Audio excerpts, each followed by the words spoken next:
Aujourd'hui, je vais vous faire un résumé de Le monde comme il va de Voltaire. Donc l'histoire débute par l'arrivée d'un ange puissant nommé Ithuriel dans la demeure du Chite Babouk, située sur le rivage du fleuve Oxus en Asie centrale. Le visiteur explique à son interlocuteur humain qu'une assemblée a eu lieu la veille pour savoir si les anges doivent exterminer ou non les Perses habitant la célèbre cité de Persépolis. Afin d'être certain de la décision à prendre, Ithuriel demande à Babouk de se rendre dans la ville et de lui faire un rapport sur le comportement de ses habitants. Bien que le Chite ne soit jamais allé à Persépolis, l'ange l'a choisi pour sa partialité, son discernement et sa capacité à inspirer la confiance chez autrui. Acceptant la mission d'Ithuriel, Babouk quitte donc sa demeure et rencontre en chemin l'armée des Perses qui est en route pour affronter l'armée indienne. Il parle alors avec un soldat perse et son capitaine et leur demande la cause de cette bataille imminente. Les deux hommes lui répondent qu'ils n'en savent rien et que leur métier consiste à faire la guerre et non à la comprendre. Babouk interroge alors un de leurs généraux qui lui explique que cette guerre est due à une querelle entre un eunuque d'une femme du roi des Perses et un commis d'un bureau du roi de l'Inde. Le lendemain, la bataille commence et elle s'avère sanglante entre les deux armées. De nombreux soldats se font même tuer par leurs propres frères d'armes.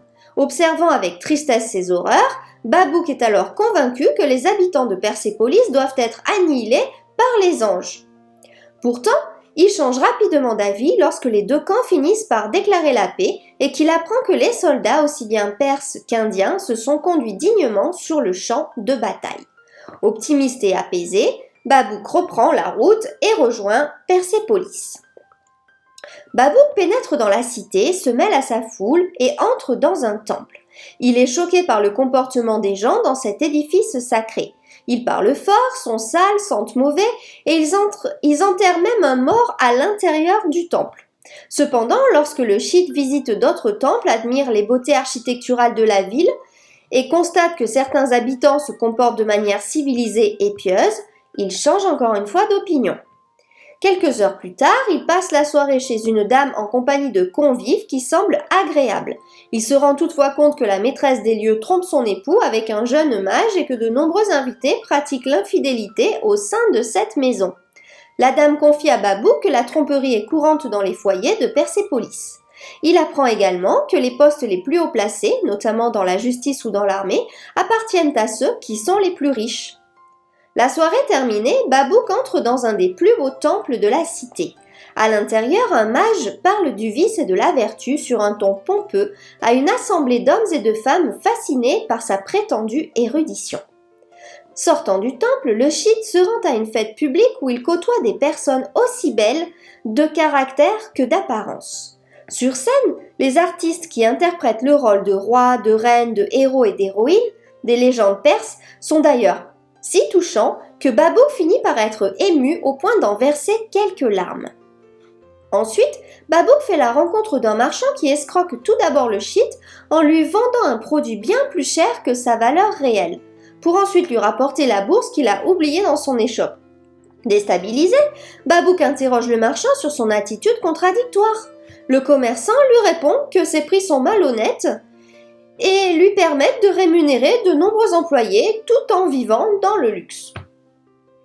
Plein d'incertitudes quant à son ressenti général par rapport aux habitants de Persépolis, Babouk souhaite s'entretenir le lendemain avec des mages et des lettrés.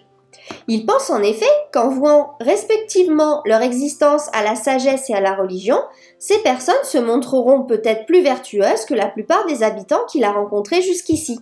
Il se rend donc à un collège de mages et rencontre un archimandrite qui lui avoue avoir perçu en échange de son vœu de pauvreté pas moins de 100 000 écus de rente. Babouk rencontre deux autres mages dont les pensées et les agissements s'avèrent en total désaccord avec les idéaux de sagesse, d'humilité et de désintéressement qu'ils enseignent aux autres. Babouk dîne ensuite avec quelques lettrés. Le Chite connaît une nouvelle exception. Les convives se montrent jaloux les uns envers les autres, insultants, individualistes. Ils constatent que leurs travaux littéraires ne sont pas meilleurs et qu'ils reflètent le caractère puéril et égocentrique de leurs auteurs. Écœuré, Babouk jette tous les textes au feu, puis sort pour se rafraîchir l'esprit après tant de déceptions. Au cours de sa promenade, il rencontre un vieux lettré dont le comportement solitaire et humble tranche avec ceux qu'il a côtoyés plus tôt. Babouk lui fait part de sa déception, mais le vieil homme lui explique qu'il existe malgré tout à Persépolis des individus et des ouvrages encore dignes de son attention. Un autre lettré se joint alors à leur conversation et le Scythe devient admiratif devant la sagesse qui émane des propos de ses deux interlocuteurs. Les deux sages lui apprennent qu'il se focalise trop sur le mal au détriment du bien, que d'autres lettrés et mages sont comme eux, dénués de jalousie, et que même ceux qui s'avèrent corrompus peuvent d'une certaine façon être utiles au peuple. Lorsque Babouk évoque la corruption des jeunes magistrats qui monnaient leur place, le vieux lettré lui rétorque que cela ne les empêche pas d'être de bons juges. Pour illustrer ses arguments, le sage conduit Babouk au grand tribunal dès le lendemain. Les décisions juridiques des jeunes juges le surprennent, elles s'avèrent justes et sensées. Babouk se réconcilie alors avec les habitants de Persépolis en comprenant que des comportements en apparence contradictoires peuvent s'avérer complémentaires et bénéfiques pour un royaume et ses sujets. Babouk se rend alors dans la demeure d'un ministre dont l'antichambre est occupée par des dames, des mages, des juges, des marchands et des officiers qui se plaignent tous de lui. Mais lorsqu'il le rencontre, le Scythe est pris de compassion pour ce petit homme âgé mais à l'esprit encore vif et qui souffre d'une image injustement dégradée. Alors qu'il s'entretient avec le vieil homme, la dame chez qui Babouk avait dîné quelques jours plus tôt entre dans la pièce. Les larmes aux yeux, elle supplie le ministre d'aider son époux qui s'est vu injustement refuser un poste qu'il méritait. Babouk est étonné par le comportement de cette femme à l'égard d'un homme qu'elle n'aime pas. Le Scythe avait en effet appris lors de la soirée que celle-ci le trompe avec un amant, tandis que lui la trompe avec une maîtresse. Lorsqu'il l'interroge sur ce sujet, la dame lui répond qu'elle aime sincèrement son mari et porte même sa maîtresse en grande estime. Elle conclut en invitant Babouk à dîner chez elle le soir aux côtés de son amant, de son époux et de la maîtresse de celui-ci, afin que le Scythe constate qu'ils entretiennent une relation respectueuse les uns envers les autres. Le dîner se passe en effet de manière très agréable. Le lendemain, la dame emmène Babouk dîner chez une jeune femme qu'elle nomme la belle Théone. Le Scythe tombe littéralement sous le charme de cette belle Perse, aussi belle que noble dans ses attitudes. Alors que les jours passent, Babouk prend conscience que la cité de Persépolis et ses habitants ont fini par conquérir son cœur. Il a donc peur que le compte-rendu qu'il doit remettre prochainement à l'ange Ithuriel ne soit plus objectif. Il décide donc de ne pas lui communiquer ce rapport sous forme de mots.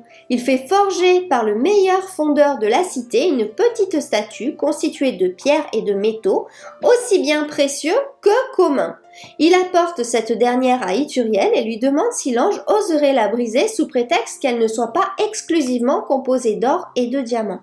L'ange comprend aussitôt la portée symbolique de l'objet et décide finalement de ne pas exterminer les habitants de Persépolis, concluant que si tout n'est pas bien, tout est passable, c'est-à-dire que tout est acceptable en fait. C'est un mélange de qualités et de défauts qui fait l'être humain en fait, et c'est ça le message du philosophe des Lumières.